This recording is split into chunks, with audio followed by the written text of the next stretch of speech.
guys! And welcome back to our channel. My name is Janine. I'm Nairi. For today's vlog, magkakaroon tayo ng reaction for the full performance ng isa sa mga delegates for the Binibining Pilipinas 2024 during their preliminary competition. Yes! So, for today ay papanoorin natin ang naging performance ni Nicklin Jutay representing Iloilo. Hutay yun! Wait lang, sorry. Nicklin Jutay. Without any further ado, Without any further koda! let's watch this. Wow. May choreo, di ba? Nicklin Jutay. Jutay talaga! From Iloilo City, this 23-year-old Binibini captivates in a gown inspired by Talib Babaga. Ay, wow. Hidden potential and forward progress, just like the centipede. She represents the city's Gusto ko talaga siya napaka-ano niyang mag-emote, no? Oo. Yung alam mo yung parang dami-daming camera. She's here to showcase the hidden treasures and vibrant Oh, energy. pak! Yung parang performer na it's my last time to perform. So, I need to give it my all. Parang ganun siya parati. Ang ganda nung ano, parang tawag doon? Shawl, something. Train, something, Oo. ganyan.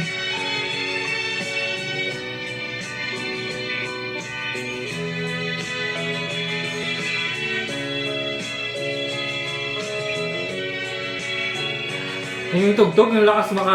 Ang lungkot! Bini Fun, Iloilo. Wow, wow. Diba? Napaka-choreograph. Hindi ko lang nagustuhan yung yung tugtog parang nakakabaog. Alam mo yun, yung tugtog tuwing hapon sa radyo dati, noong mga 90s. Naisip ko yung mga queen sa probinsya dati. Yung mga yung paramihan ng pera, yung mga nanitas ng queens. Hindi ko na alam kung ano nang nangyayari sa Binibini, ba't gano'n na yung, di ba, yung production. Pero the girls are giving it their best na for us to have a good show to look out for. Parang gano'n. Oh. Yeah, maganda yung pagkagawa kasi parang mas na-focus yung kanyang figure. Di ba? Ano, sa akin maganda yung color. Pero masyado lang siyang masyadong Contradicting yung dalawang kulay. Oo. Ganon. Hindi nag-blend, no? Yes, maganda. Siguro what if yun na yung sa katawan niya, pero yung parang trail, something nude or something. Nude or light. Mas golden pa, ganon. Mas may emphasize pa ng mas lalo yung kung ano yung suot niya. Pero anyhow, this queen talaga is magaling siya kasi nadadala niya, tsaka hindi talaga siya, kumbaga sa performer pa, hindi niya tinitipid yung kanyang performance on stage. Isa to sa mga gusto kong national costume. Ang ganda ng pagkagawa nung kanyang sa kamay niya, na para siyang, basta, Ang gusto ko dyan yung big na texture nung Nicklin Jutay. it's very Philippine texture.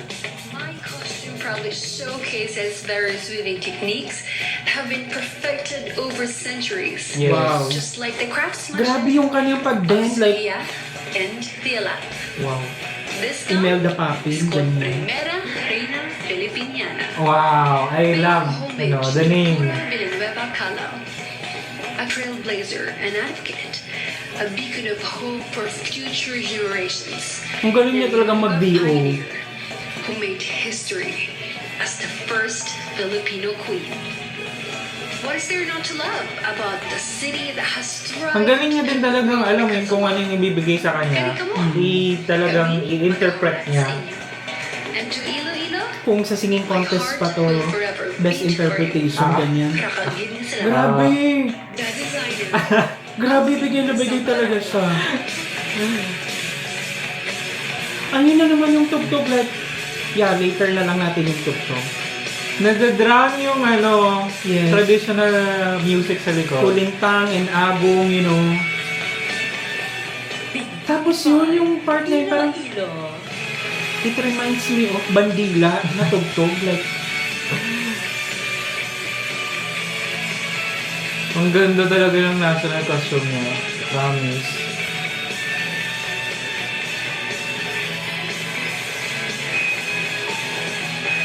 Yun, ang ganda ng interpretation niya, ang ganda ng kanyang performance, yung projection sa bawat sinusuot niya. Pero unfortunately, hindi ko talaga nagustuhan yung music kasi parang for me lang siguro, kung gagamit din, hindi ko alam kung doon lang sa live nila, yung may ganong background music. Kung gagamit din ng ganong music, bakit pa nilagay yung traditional na agong kulintan and everything? Oo, kung madadrown din naman siya. Yeah, what's the purpose? What's the use?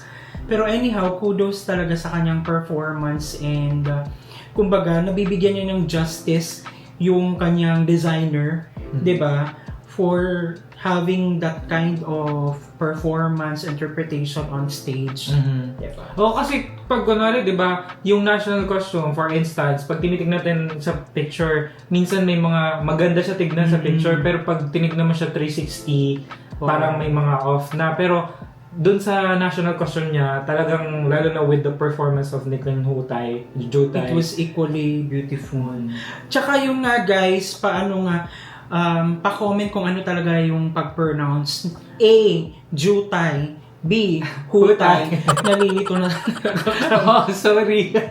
Sorry kung na-mispronounce. Pero ikaw ba, pag na-mispronounce yung apelyido mo or yung name mo, nagmamatter sa'yo or na offend ka or how do Sa you akin feel? hindi, kasi in the first place, mahirap talagang intindihin yung apelido ko tsaka pangalan ko. So kung ano na lang yung ma-interpret ng tao, yun na. Like, ako rin, like, oo. kung paano nila i-pronounce, like, minsan, Junay, Junaid, parang it doesn't matter kasi hindi naman talaga yun yung characteristics. Hindi nakadepende doon kung anong pagkatao mo or kung ano kanyo ka. One time nga, tinatawag akong Bacolod.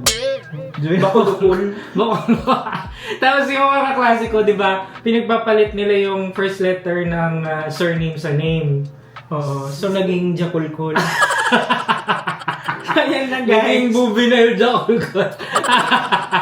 So, nakaka-excite. Sana ay, kahit na hindi niya makuha yung Miss International, sana makakuha pa rin siya kahit Miss Globe man lang. Kasi deserve niya rin talaga. And passionate din tong batang to. As I can see, opinion ko lang naman yun. Makikita mo din kasi naman yung candidate na give it all kaysa yung parang chill lang. Siya meron siyang ganung power na give it all, go-getter siya talaga. Thank you so much at sinamahan niyo naman kami sa nagdaang video. If you like this video, don't forget to give it a thumbs up. If bago kayo sa ating channel, don't forget to subscribe, hit that notification bell para updated kayo sa ating mga next uploads. Ayan guys, thank you so much for watching our videos. We have a lot of videos done and we have a lot of videos coming, so keep watching us. See you in the next video. Bye!